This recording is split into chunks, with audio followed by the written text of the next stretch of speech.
Hello friends, welcome to study bus. जैसे कि आपको पता है कि भाई एमबीए एंट्रेंस एग्जाम्स के फॉर्म आने स्टार्ट हो गए हैं, तो काफी सारे एस्पिरेंट्स का एक क्वेश्चन था, सर अगर मुझे कोई 4-5 एग्जाम्स टारगेट करने हो जिससे मैं मैक्सिमम कॉलेज को कवर कर लूं एंड मैं एक अच्छे कॉलेज में एडमिशन ले पाऊं, तो भाई उसकी मुझे डिटेल बता दो। तो आज की इस वीडियो में मैं आपको 5 मेजर एंट्रेंस एग्जाम बताने वाला हूं जो हर एक एमबीए एस्पिरेंट को टारगेट करने चाहिए। इनमें से कौन से ईजी हैं, कौन से मॉडरेट है, कौन से थोड़े से डिफिकल्ट माने जाते हैं, वो सब चीजें भी आपके साथ शेयर करूंगा ताकि आपको एक कंप्लीट क्लैरिटी मिल सके एंड आप भाई सारे एग्जाम्स को अच्छे से अपियर करके एक ड्रीम एमबीए कॉलेज में एडमिशन ले पाओ। So my name is Saurabh Kothari, let's start. तो सबसे पहले भाई चैनल को सब्सक्राइब कर लो एंड बेल आइकन को प्रेस कर दो ताकि कोई भी इंपॉर्टेंट नोटिफिकेशन आ रहा है, चाहे एग्जाम का चाहे कॉलेज का, उसका आपको अपडेट मिल जाए, कोई भी फॉर्म आपका मिस ना हो। एंड इंस्टाग्राम पे हमारा चैनल है स्टडी बस एजुकेशन, यहां पे डेली बेसिस पे हम बहुत सारे क्वेश्चंस डाल रहे हैं, रिवीजन फॉर्मूले डाल रहे हैं जो शायद आपके लिए काफी ज्यादा हेल्पफुल हो सकता है। आपके सामने जब एमबीए के एग्जाम्स की बात करूं तो बहुत सारे एग्जाम्स है आपके सामने। कैट का एग्जाम है, जैट होता है, पहले आईएफटी होता था लेकिन इस साल से आईएफटी आपका स्क्रैप हो गया है।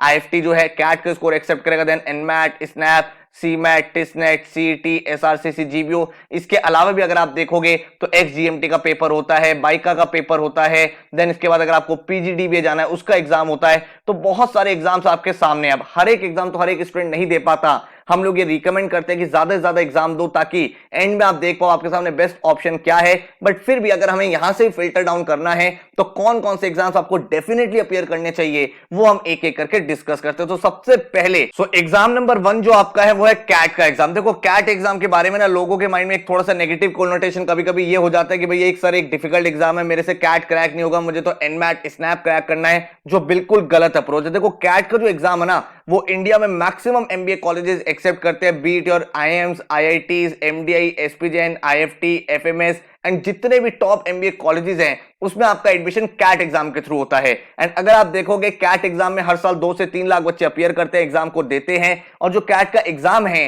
वो आपका भाई टोटल 66 क्वेश्चन होते हैं, 2 घंटे का एग्जाम होगा, 40 मिनट्स के 3 सेशन होंगे। एंड भाई आपके सामने चैलेंज क्या है, 40 मिनट्स में आपको 24 क्वेश्चन करने हैं, 40 मिनट्स में 20 क्वेश्चन करने हैं, इधर 40 मिनट्स में 22 क्वेश्चन करने हैं। अब बहुत बार आपने नोटिस किया होगा काफी सारे स्टूडेंट्स ये बोलते हैं सर हम लोग ना कैट एग्जाम नहीं क्रैक कर सकते, सर मेरे को तो कैट लेवल की तैयारी नहीं हो पाएगी, मेरे को तो कोई आसान एग्जाम करना है। आप एक चीज को समझो, अगर आप कैट एग्जाम को थोड़ा सा डिकोड करोगे ना, लास्ट ईयर का डेटा देखो, 198 में से आपको 84 मार्क्स चाहिए थे, which is approximate 43% of the exam. And आप एक चीज ये भी समझो कि जरूरी नहीं है कि आपको 99 परसेंटाइल पे ही अच्छा कॉलेज मिलेगा। बहुत सारे इंडिया में टॉप इंस्टीट्यूट है जहां पे 95, 90, 85 पे भी आपको एडमिशन मिल जाता है, जो फार फार बेटर है जो आप अदर एंट्रेंस एग्जाम से जाओगे। तो आप ऐसा बिल्कुल मत सोचो कि कैट में 99 होगा तो ही मेरा एक टॉप कॉलेज होगा। मान लो आपका 90 आता है, 90 स्कोर आपका कितने पे आया, 49 मार्क्स पे आया यार। 49 marks is nothing out of 198। आप देखो हाफ का भी हाफ है, मतलब 25% पेपर आपको सिर्फ सॉल्व करना था।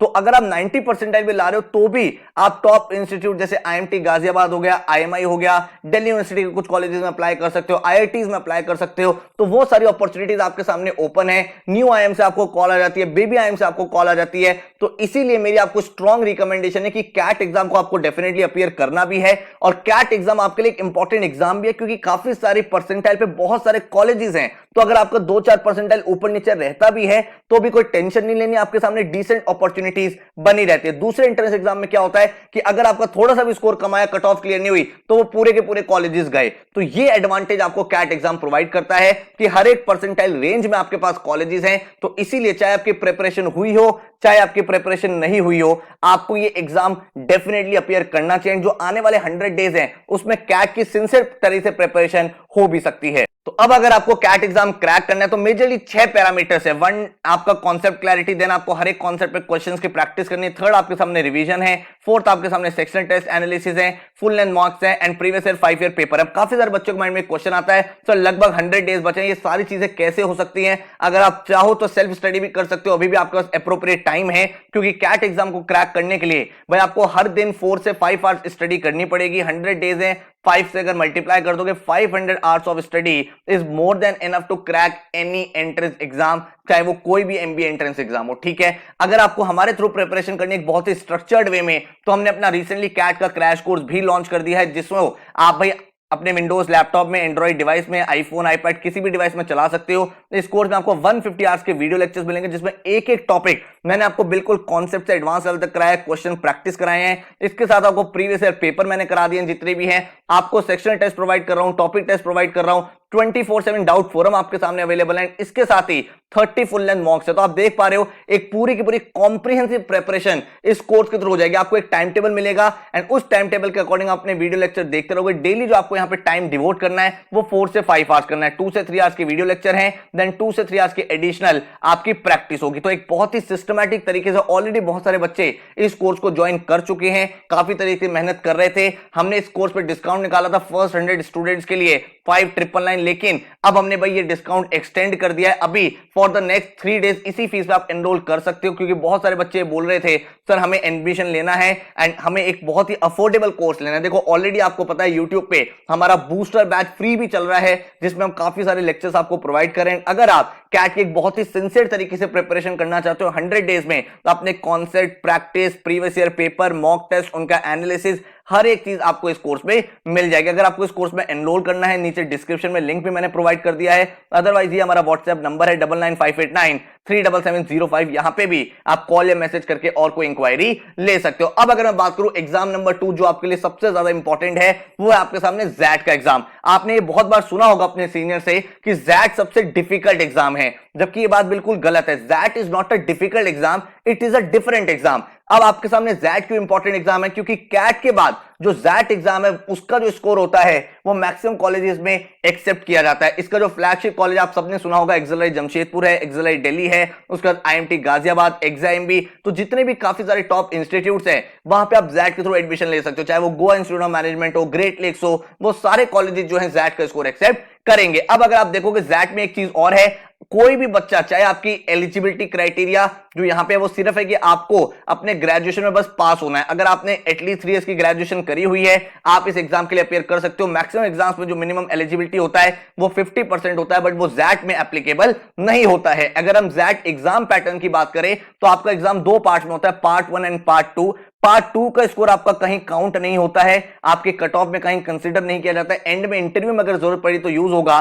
तो आपका जो फोकस है वो सिर्फ पार्ट 1 पे होना चाहिए, जिसमें आपके सामने टोटल 75 क्वेश्चन है। 26 क्वेश्चन वर्बल के हैं, 21 क्वेश्चन डिसीजन मेकिंग के हैं, 28 क्वेश्चन क्वांट एंड डीआई के हैं। तो ये भाई पेपर रहता है। इस पेपर में जो मेक और ब्रेक है वो आपका डिसीजन मेकिंग सेक्शन रहता है, क्योंकि भाई ये एक डिफरेंट टाइप का पैटर्न होता है, ये और किसी एग्जाम में नहीं पूछा जाता है, तो बच्चों को यहाँ पे स्ट्रगल होता है। बाकी वर्बल और क्वांट्स आप ऑलरेडी पढ़ रहे हो अदर एग्जाम्स के लिए, तो भाई इस एग्जाम से क्या डरना। फिर डिसीजन मेकिंग भाई बहुत अच्छे तरीके से मैंने यूट्यूब पे भी कराया हुआ है, हमारा बहुत जल्दी जैट का क्रैश कोर्स आएगा, उसमें भी कराएंगे। एंड बहुत ही सिस्टमैटिक अप्रोच से आपको पूरा का पूरा सेक्शन डील करना सिखाऊंगा। मेरा खुद जो डिसीजन मेकिंग में स्कोर था वो 99.80 था, तो कोशिश करूंगा आपको वो सारे टिप्स और टेक्निक शेयर कर पाऊं कि आप इस पूरे के पूरे पर्टिकुलर सेक्शन को काफी अच्छे तरीके से एस कर पाओ। अगर मैं बात करूं इसके बाद जो आपका एग्जाम नंबर 3 है, जो हर एक एमबीए स्टूडेंट को अपीयर करना चाहिए, वो है सीमैट का एग्जाम। सीमैट का एग्जाम एक काफी इजी एग्जाम माना जाता है, बहुत ज्यादा आपको इस एग्जाम में टाइम भी मिलता है, और इसके साथ भाई आपको जो पेपर में एक डिफिकल्टी लेवल होता है काफी आसान होता है, क्वेश्चंस बहुत इजी होते हैं।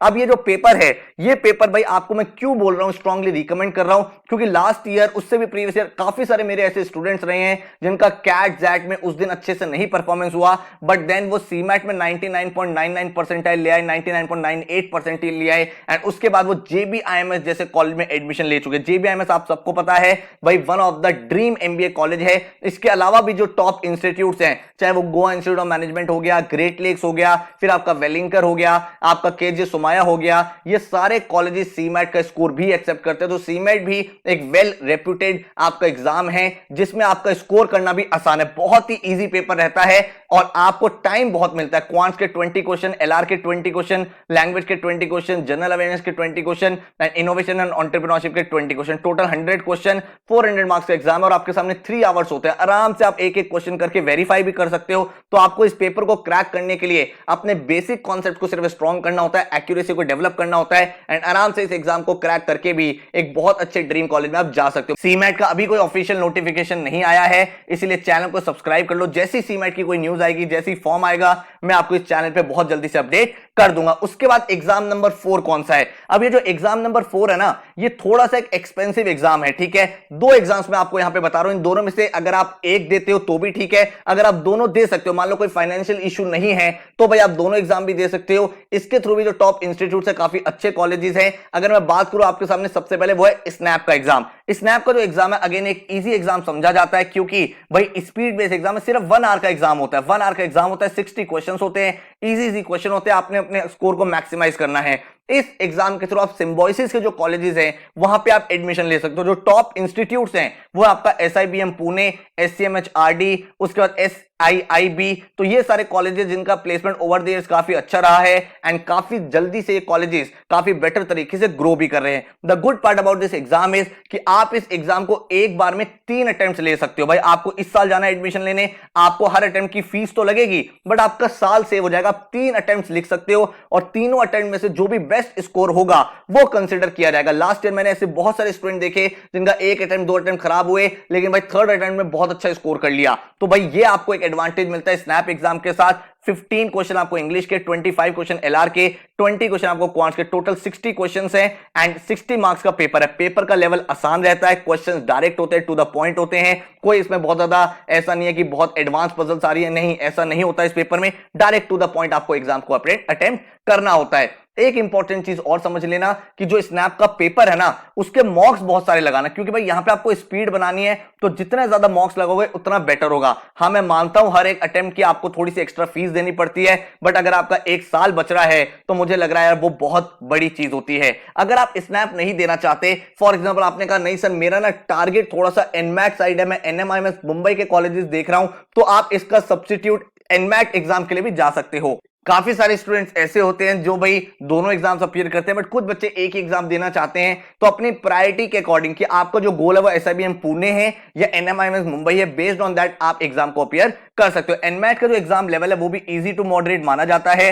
एंड ये जो एग्जाम है थोड़ा सा अलग एग्जाम है। अलग क्यों है? क्योंकि ये एक अडेप्टिव एग्जाम है। अडेप्टिव का मतलब ये हुआ कि जिस तरह से आप आंसर करोगे उसके बेसिस पे आपका नेक्स्ट क्वेश्चन आएगा। मान लो आपके सामने पहला क्वेश्चन आया, वो आपने बिल्कुल करेक्ट कर दिया, आपको नेक्स्ट क्वेश्चन थोड़ा सा डिफिकल्ट मिलेगा, उसके मार्क्स भी ज्यादा मिलेंगे। मान लो आपने पहला क्वेश्चन गलत कर दिया, नेक्स्ट क्वेश्चन थोड़ा इजी आएगा, आपने उसको सही कर दिया, उसके कम मार्क्स मिलेंगे, लेकिन उसके बाद थोड़ा सा डिफिकल्ट होगा, आपने वो क्वेश्चन सही कर दिया तो अगेन आपको भाई ज्यादा मार्क्स मिलने लगेंगे। तो इस तरह का ये अडेप्टिव एग्जाम रहता है और इस पेपर में भी आप मैक्सिमम 3 अटेम्प्ट दे सकते हो। जो आपका बेस्ट अटेम्प्ट होगा वो एक्सेप्ट किया जाता है ज्यादातर कॉलेजेस में, लेकिन एक दो कॉलेजेस जो इनके फ्लैगशिप कॉलेज जैसे NMIMS मुंबई हो गया, वो कहता है मैं सिर्फ फर्स्ट अटेम्प्ट का ही स्कोर एक्सेप्ट करूंगा। अब एनमैट के थ्रू भी काफी सारे कॉलेजेस आप टारगेट कर सकते हो, जैसे NMIMS हो गया, वो आप टारगेट कर सकते हो। इसके अलावा अगर आप देखोगे तो आप KJ सोमाया जा सकते हो, आप भाई तापमी जा सकते हो, आप इसके अलावा एग्जाम भी जा सकते हो। तो काफी डिसेंट कॉलेजेस है जो इसमें जा सकते हो। हाँ, थोड़ा सा एक्सपेंसिव फॉर्म है, हर एक कॉलेज का इंडिविजुअल फॉर्म भरो, एग्जाम का फॉर्म भरो, फिर हर एक री अटेम्प्ट का आपको फीस पे करना पड़ता है, तो थोड़ा सा एक्सपेंसिव तो है, मैं ये जानता हूं।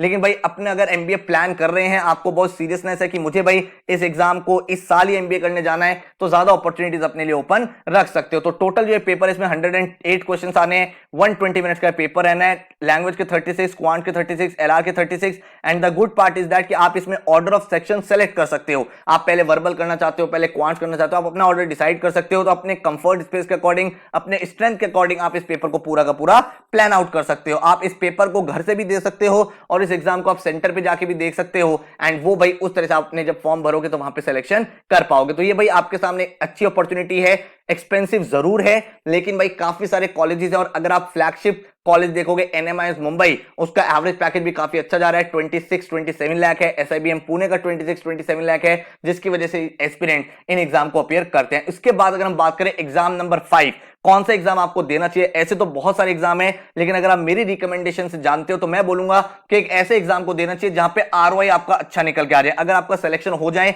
तो ROI आपको काफी अच्छा मिले, इसके लिए पहला ऑप्शन है आपके सामने टेस्टनेट का पेपर। टेस्टनेट के थ्रू आप भाई Tata institute of social sciences में जाते हो and Tata institute of social sciences का जो HR प्रोग्राम है वो इंडिया का one of the best programme माना जाता है। ODCL प्रोग्राम की प्लेसमेंट बहुत अच्छी है। इसके अलावा बहुत ही डिफरेंट फील्ड्स है, health administration, hospital administration, social entrepreneurship, तो काफी सारी डिफरेंट स्ट्रीम्स है जहां से आप अपनी मास्टर्स कर पाओगे। इस पेपर में टोटल 100 क्वेश्चंस आते हैं and there is no negative marking, कोई नेगेटिव मार्किंग इस पेपर में नहीं है। लेकिन द थिंग इज कि इस पेपर में जो मैक्सिमम डोमिनेंस है वो जीके का रहता है। जीके के 40 क्वेश्चंस आते हैं, इंग्लिश के 30 आते हैं, एलआर एंड मैथ के 30 आते हैं। ये दोनों सेक्शन काफी ज्यादा इजी होते हैं। हाउएवर जो जनरल नॉलेज का सेक्शन है थोड़ा सा मॉडरेट रहता है, क्योंकि आपको पता है सिलेबस बहुत ज्यादा होता है। तो 100 मार्क्स का आपका पेपर है एंड आपको भाई 100 मिनट्स में ये पेपर सॉल्व करना होता है एंड कोई नेगेटिव मार्किंग नहीं है। जनरली 70 प्लस एक अच्छा स्कोर माना जाता है, जिसके बाद आपको सारे के सारे कोर्सेज से कॉल आ जाती है। मैं इस पेपर को रिकमेंड क्यों कर रहा हूं, क्योंकि जब आप इसका फॉर्म फिल कर रहे होते हो तो आप अपनी प्रेफरेंसेस के अकॉर्डिंग कोर्स सेलेक्ट कर सकते हो। मान लो आपने कहा मुझे एचआर में जाना है, एचआर की कट ऑफ भी सबसे ज्यादा होती है, लेकिन एज अ बैकअप आप भाई क्या कर सकते हो, कोई ऐसा कोर्स सेलेक्ट कर सकते हो जो आपकी प्रेफरेंस में भी है, आपकी ग्रेजुएशन फील्ड से भी मैच करता है और उसकी कट ऑफ भी कम हो, तो आपके सामने बैकअप प्लान भी अच्छा बन जाता है। ठीक है, तो ये एक रीजन है टिस्नेट को रिकमेंड करने का। अगर आपका जीके इतना स्ट्रांग नहीं है, आपको लगता है सर मेरा जीके बहुत ही वीक है, कोई ऑल्टरनेटिव टिस्नेट का बता दो, तो मैं आपको रिकमेंड करूंगा एसआरसीसी जीबीओ का एग्जाम। ये एग्जाम के थ्रू आप भाई श्रीराम कॉलेज ऑफ कॉमर्स में जाते हो, दिल्ली यूनिवर्सिटी का, और इनका जो प्रोग्राम है पीजीडी जीबीओ, इस पे आप एडमिशन ले सकते हो। इस साल इस कॉलेज की प्लेसमेंट भी काफी अच्छी रही है, अराउंड 13 लाख के आसपास का एवरेज पैकेज है एंड टोटल जो फीस है that is just 3.2 lakh rupees. तो ये आपके सामने एक अच्छी अपॉर्चुनिटी निकल के आती है। आरओई आपको काफी स्ट्रांग मिल जाता है एंड इस पेपर में कोई जीके भी नहीं आता। अगेन जो पेपर का डिफिकल्टी लेवल है वो इजी माना जाता है एंड इस एग्जाम के थ्रू आप भाई एसआरसीसी में एडमिशन ले सकते हो। 40 क्वेश्चन इंग्लिश के, 40 एलआर के, 40 क्वांट्स के, 40 डीआई के, टोटल 160 क्वेश्चन, 640 मार्क्स एंड भाई पूरा डायरेक्ट एग्जाम आता है। कोई भी ऐसी कॉम्प्लेक्सिटी नहीं होती, कोई भी डिफिकल्ट क्वेश्चन नहीं होता। आपको अगर थोड़े बहुत बेसिक्स पता है, इस एग्जाम को आराम से क्रैक किया जा सकता है। ठीक है, तो ये भाई मैंने आपको एक प्रॉपर लिस्ट बनवा दी है जो 5 एग्जाम्स आप टारगेट कर सकते हो। इसके अलावा भी आपके कुछ डाउट्स होंगे, सर हम एक्सजीएमटी के लिए अपीयर करें क्या, हम सर माईकैट के लिए अपीयर करें क्या, या फिर भाई सर हमें पीजीडी जीबीओ का पेपर देना चाहिए, हमें महाराष्ट्र सीईटी का एग्जाम देना चाहिए क्या। तो ऑप्शंस बहुत सारे हैं, लेकिन मैंने अपने अकॉर्डिंग आपको बताए हैं और इन एग्जाम्स को भी भाई अगर आप क्रैक करते हो तो एक अच्छे एमबीए कॉलेज में एडमिशन ले सकते हो। लेकिन मैंने क्यों नहीं बताया, क्योंकि एक्सजीएमटी के थ्रू आप सिर्फ जैसे एग्जाम भी जा सकते हो। अब मान लो आप उड़ीसा के स्टूडेंट हो, आप भुवनेश्वर हो, आपकी रिकमेंडेशन ये है, तो आप एसआरसीसी जीबीओ की जगह ये एग्जाम दे सकते हो। मान लो आपको एडवर्टीजमेंट में जाना है, आपको पीआर में जाना है, मीडिया कम्युनिकेशन में जाना है, तो आप माईकैट का पेपर दे सकते हो। मान लो आपकी प्रेफरेंस है कि सर मुझे analytics, data science, machine learning field में आने जाना है, तो आप पीजीडीबीओ का पेपर दे सकते हो। आपने कहा सर मुझे महाराष्ट्र के कॉलेजेस में ही जाना है, तो आप सीईटी दे सकते हो। तो आपकी प्रेफरेंस के अकॉर्डिंग भी आप अपना फिफ्थ एग्जाम चेंज कर सकते हो। मेरी जो रिकमेंडेशन है कैट, जैट, सीमैट, ये तो हर एक बच्चे को देने ही देने हैं, डेफिनेटली देने हैं। इसके अलावा एनमैट और स्नैप आपका फोर्थ प्रेफरेंस हो सकता है। फिफ्थ प्रेफरेंस टिस्नेट और एसआरसीसी जीबीओ मैंने बताया। अगर आपकी प्रेफरेंस अलग है, जैसे इन एग्जाम्स में वो फॉल होती है, तो वो आप पेपर यहां पे दे सकते हो। अगर हम डिफिकल्टी लेवल की बात करें तो सीमैट का एग्जाम एक इजी एग्जाम होता है, एनमैट स्नैप का एग्जाम इजी टू मॉडरेट आप बोल सकते हो। अगर आप टिस्नेट और एसआरसीसी जीबीओ देखोगे तो टिस्नेट एक मॉडरेट एग्जाम है, एसआरसीसी जीबीओ जो है वो एक इजी एग्जाम है। उसके बाद कैट की अगर हम बात करें तो मॉडरेट टू डिफिकल्टी पेपर माना जाता है, लेकिन मुझे लगता है कि अगर आप थोड़ी सी मेहनत करो तो आप इस एग्जाम को क्रैक कर सकते हो। एंड दैट एग्जाम थोड़ा सा लोगों के माइंड में है कि डिफिकल्ट है because of decision making, but again मैं फिर से वही बोलूंगा, डिफिकल्ट नहीं, ये पेपर थोड़ा सा डिफरेंट है। तो आई होप इस वीडियो ने आपको हेल्प किया होगा। अगर आपको कैट का क्रैश को ज्वाइन करना है, उसके डेमो लेक्चर देखने हैं, तो नीचे डिस्क्रिप्शन में भी प्रेजेंट है। अदरवाइज आप हमारे व्हाट्सएप नंबर पर मैसेज या कॉल करके भी कोई इंक्वायरी कर सकते हो। So all the very very best, और नीचे कॉमेंट करके बता देना किसी और टॉपिक पे वीडियो चाहिए तो वो भी हम लोग आपके लिए क्रिएट कर देंगे। Thank you so much, all the best and take care.